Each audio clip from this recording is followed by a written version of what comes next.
तुम फिर तुम पर काश के मैंने तुम्हें पैदा ही ना किया होता। तुमने तुमने ऐसा कैसे कर लिया आखिर? कैसे एक मासूम लड़की की जान लेने की कोशिश की, उसे तकलीफ कैसे पहुंचाई? जरा भी शर्म ना आई तुम्हें? बस दादी जान बस करें।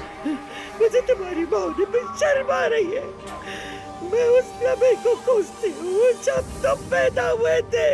आपने इस खानदान को दुख पहुंचाया और मैं इसका हिसाब लेकर रहूंगा।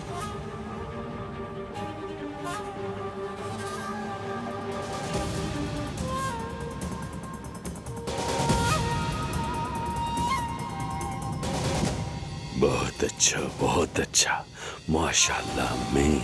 मैं तुम सबसे इसका हिसाब लूंगा, तुम सबको इसकी सजा दूंगा मैं।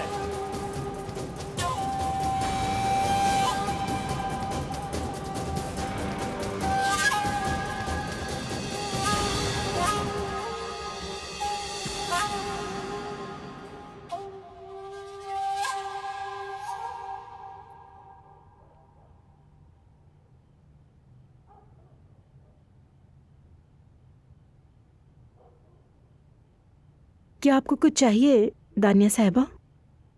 हम एक साथ ऊपर जा रहे हैं।